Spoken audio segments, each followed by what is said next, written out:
Before we dive into today's topic, I want to tell you about something that's changed how I approach pigeon health and performance. I run another channel called Pigeon Healthy where I share natural herbal treatment methods that most fanciers have never heard of. We're talking about plants and natural remedies that have powerful healing and performance-enhancing effects on pigeons. Things like specific herb combinations that boost immunity, natural treatments for respiratory diseases, plants that improve digestion and recovery after races, and natural alternatives to chemical medications. We cover pigeon diseases you might be struggling with right now: canker, respiratory infections, coccidiosis, worms, and show you exactly how to treat them using natural methods that actually work. No expensive medications with side effects. Just proven herbal protocols used by top European lofts. If you're serious about keeping your birds healthy naturally and improving their performance without chemicals, go subscribe to Pigeon Healthy right now. The knowledge there could save you birds, save you money, and give you an edge your competition doesn't have. Now let's get into today's topic. Last year I was struggling with chronic low-level health problems in my loft. Nothing dramatic. No major disease outbreaks. Just persistent minor issues. Birds would develop slight respiratory symptoms that cleared with treatment but recurred weeks later. Droppings were often slightly loose, not severe diarrhea but not perfect firm droppings either. Feather quality was adequate but not exceptional. Energy levels were good but not great. Race performance was middle of the pack. I was frustrated. I fed quality grain. I maintained clean loft. I trained systematically. I provided supplements. Everything seemed right but results were mediocre. Then I visited a Belgian champion loft. I noticed they had elaborate water filtration system. Large multi-stage filter feeding all their water sources. I asked why. The fancier Gerard looked at me like I was crazy. He said, "You're giving your birds tap water, aren't you?" I admitted yes. He shook his head. He said tap water is poison. It's full of chlorine that kills gut bacteria. Fluoride that accumulates in bones and organs. Heavy metals from pipes. Pharmaceutical residues from human waste. Microplastics. All of these things damage birds slowly over time. You'll never have truly healthy birds drinking tap water. Your birds are being chronically poisoned and you don't even realize it. I was skeptical. Water is water. If it's safe for humans, it should be safe for birds. Gerard insisted I test it. Switch to filtered or bottled water for 1 month. Document any changes. If I saw no difference, I could dismiss his claims. If I saw improvement, I'd have to accept that water quality matters enormously. I agreed to test it. I bought a carbon filter pitcher. Started filtering all water for my birds. Within 2 weeks, the changes were undeniable. Today I'm showing you exactly what happened, the science explaining why tap water is toxic, and the practical water solutions that transformed my birds from mediocre to competitive. Let me start with what's actually in tap water that harms birds. The specific contaminants vary by region and water source, but certain categories are nearly universal. First and most obvious is chlorine. Municipal water systems add chlorine to kill bacteria and make water safe for human consumption. Chlorine concentration in tap water ranges from 0.5 to 2 parts per million depending on location and season. This concentration is considered safe for humans. We drink it every day without acute harm. But chronic exposure creates problems, especially for birds. Chlorine is a powerful oxidizing agent. It kills bacteria by damaging their cell membranes and DNA. This is why it's used for water disinfection. The problem is chlorine doesn't distinguish between harmful bacteria and beneficial bacteria. When birds drink chlorinated water, the chlorine enters their digestive system and kills gut bacteria indiscriminately. The gut microbiome, the population of beneficial bacteria that aids digestion, synthesizes vitamins and supports immune function, is damaged. With repeated daily exposure to chlorinated water, the gut microbiome never fully recovers. It exists in chronically depleted state. Digestive efficiency suffers. Vitamin production suffers. Immune function suffers. The bird appears healthy superficially but operates at reduced capacity. Additionally, chlorine vapor is irritating to respiratory tissues. Birds don't just drink water. They dip their beaks and nostrils into water. They breathe while drinking. Chlorine vapor from the water enters their airways. At low concentrations, this doesn't cause obvious respiratory distress. But chronic low-level exposure creates subtle inflammation in nasal passages, trachea, and air sacs. This inflammation impairs respiratory efficiency and makes birds more vulnerable to respiratory infections. Your bird's recurring respiratory issues might not be mysterious. They might be directly caused by chlorine exposure from tap water. Second major contaminant is fluoride. Many municipal water systems add fluoride for dental health benefits in humans. Fluoride concentration typically ranges from 0.7 to 1.5 parts per million. Again, this is considered safe for humans. But fluoride accumulates in bones and other tissues over time. In birds, fluoride accumulation can reach levels that cause bone brittleness, reduced calcium absorption, and thyroid dysfunction. Young growing birds are particularly vulnerable. Fluoride interferes with proper bone development. Adult birds exposed chronically may develop skeletal weaknesses that impair flight performance. Fluoride also affects the thyroid gland. The thyroid controls metabolic rate. Fluoride accumulation in thyroid tissue can reduce thyroid hormone production. This slows metabolism, reduces energy levels, and impairs performance. The effects are subtle and develop slowly. You won't see acute fluoride poisoning. You'll see birds that seem slightly low energy, slightly underweight despite adequate feeding, slightly less competitive than you'd expect. These symptoms could have many causes. Fluoride might be one of them that you never considered. Third category is heavy metals leached from plumbing. Old pipes can contain lead. Copper pipes undergo oxidation, releasing copper into water. Even modern pipes can leach trace amounts of various metals depending on water chemistry. Heavy metal concentrations are usually very low in tap water, well below acute toxicity levels. But chronic low-dose exposure causes cumulative damage. Lead accumulates in bones, kidneys, and nervous system. It impairs neurological function, reduces intelligence and learning ability, and causes behavioral problems. Copper accumulates in the liver. Chronic copper exposure can lead to liver damage over months or years. Birds are smaller than humans with faster metabolisms. They consume more water relative to body weight. Contaminant concentrations that are safe for 70 kg human might not be safe for 350 g pigeon drinking proportionally more water. The dose makes the poison.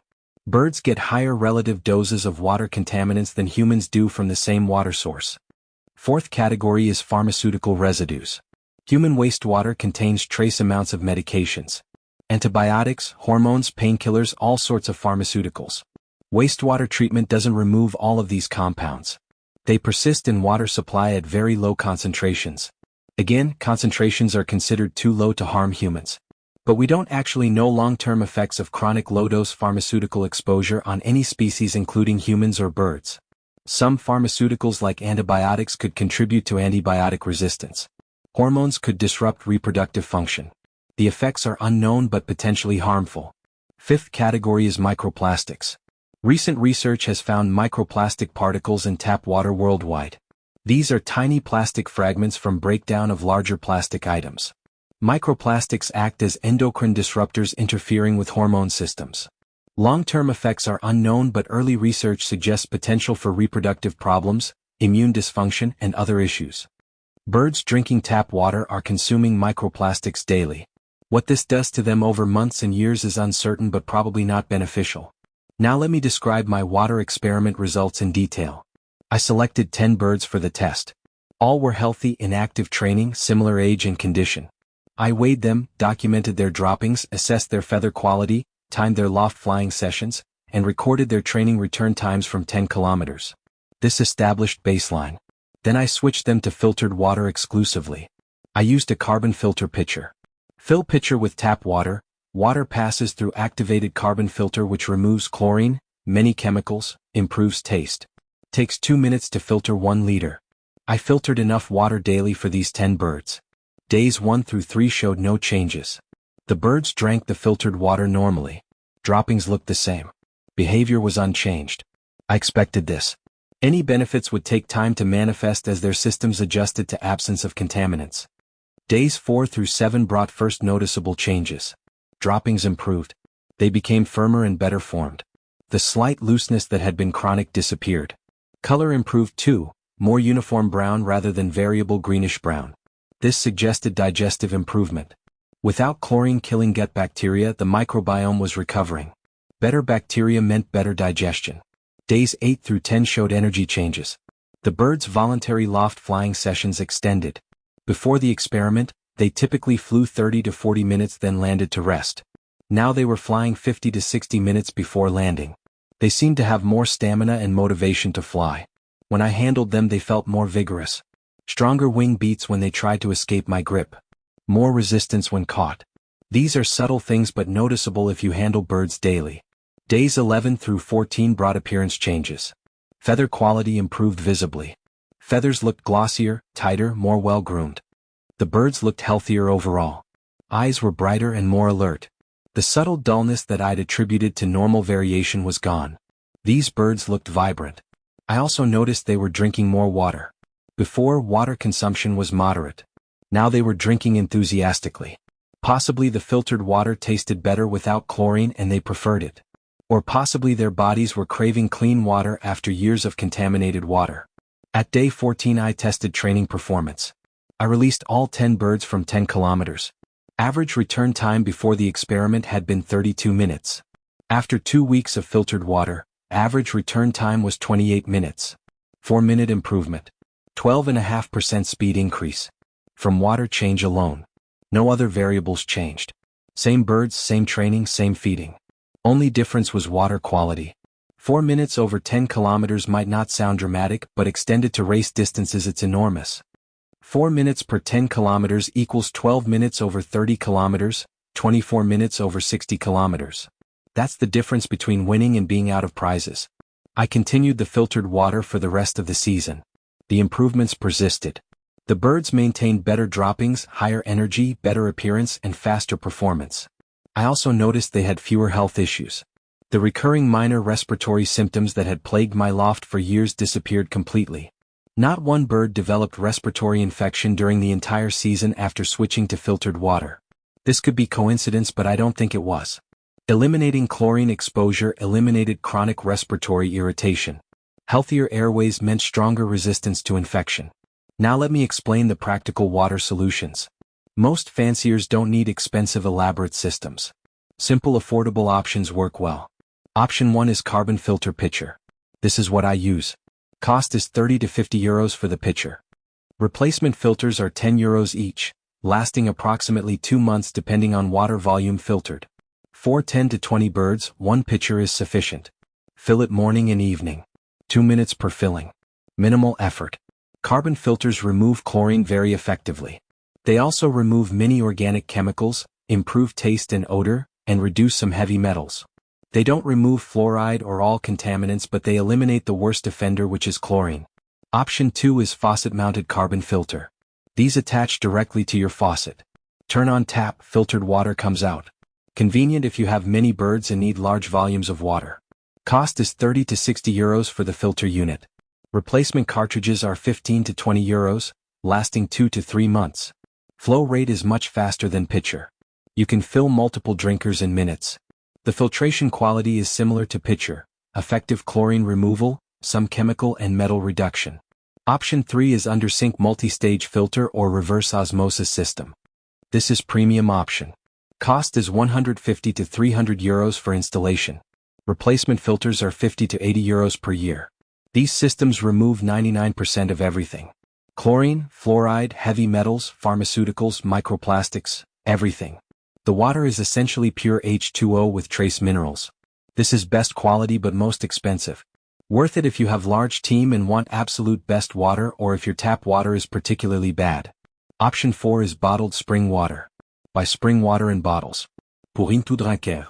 This is easiest option requiring zero setup or maintenance. Cost is 1 to 2 euros per day for 20 birds. 10 to 15 euros per week. 60 euros per month. This adds up but might be worth it for small team or if filtration isn't practical.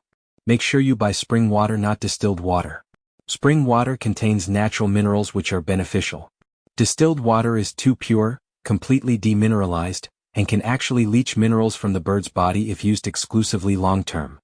What not to use is distilled water for extended periods. Distilled water is fine occasionally but not as sole water source for months. The complete absence of minerals creates osmotic imbalance. Water that's too pure can actually pull minerals from tissues. Birds on distilled water long-term can develop mineral deficiencies even with adequate diet because the water is stripping minerals. If you use distilled water, add trace mineral drops or alternate with mineralized water. Also avoid water softener systems that use salt exchange. Water softeners remove calcium and magnesium but add sodium. High sodium water can cause problems, especially if birds are already getting salt in feed or supplements. Better to use unsoftened hard water than softened high-sodium water. Now let me address objections and questions. First objection: chlorine evaporates if you let water sit overnight. Just fill drinkers the night before and chlorine will be gone by morning. This is partially true. Chlorine does evaporate from standing water. But evaporation takes longer than overnight for complete removal, especially if water is covered or has minimal surface area. Additionally, evaporation doesn't remove fluoride, heavy metals, or pharmaceuticals. Letting water sit helps with chlorine but doesn't solve the other contamination issues. Better to filter than rely on evaporation. Second objection: my tap water doesn't smell like chlorine, so it must not have much. Smell isn't a reliable indicator. Some municipalities use chloramines instead of pure chlorine. Chloramines are chlorine compounds that don't smell as strongly but still kill bacteria and cause similar problems. Even water that smells fine can contain significant chlorine or chloramines. The only way to know is test strips which measure chlorine concentration. Or just assume tap water is contaminated and filter it anyway. Third objection: isn't this paranoid? People drink tap water every day without problems. Tap water is safe. This paranoia is excessive. My response is tap water is safe for humans in sense that it won't cause acute poisoning. But safe doesn't mean optimal. There's difference between won't kill you and supports maximum health. For high-performance racing pigeons, you want optimal, not just safe. Even if tap water is safe enough to not cause obvious illness, it might still impair performance. The question isn't whether tap water is safe. The question is whether filtered water produces better results. My experiment says yes. Fourth question: which contaminant is worst? Should I focus on removing chlorine or fluoride or metals? Chlorine is probably worst for most situations because it's nearly universal in tap water and it directly damages gut health daily. Fluoride is concerning but less immediately impactful. Heavy metals depend on your specific water source and plumbing. Pharmaceuticals and microplastics are emerging concerns without clear dose-response data yet. If you can only address one issue, remove chlorine with carbon filter.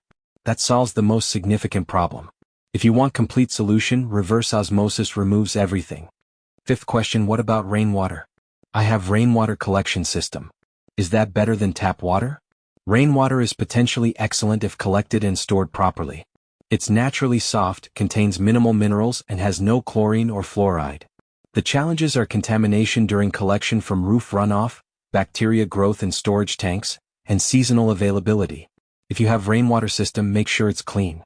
Filter the rainwater through mesh to remove debris. Consider UV sterilization or occasional small chlorine dose to prevent bacteria growth in storage.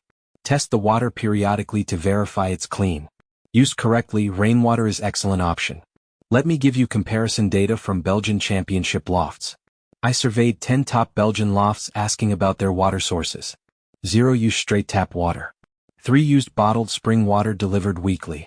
4 used filtered tap water with carbon filters or better. 2 used rainwater collection systems. 1 used well water from property which is naturally filtered through earth. All 10 agreed that water quality is critical and tap water is unacceptable for championship racing. These are lofts winning national races consistently for decades. They've tested everything. Their consensus is tap water is poison and clean water is essential. American fanciers should listen to what champions actually do, not what sounds convenient or cheap.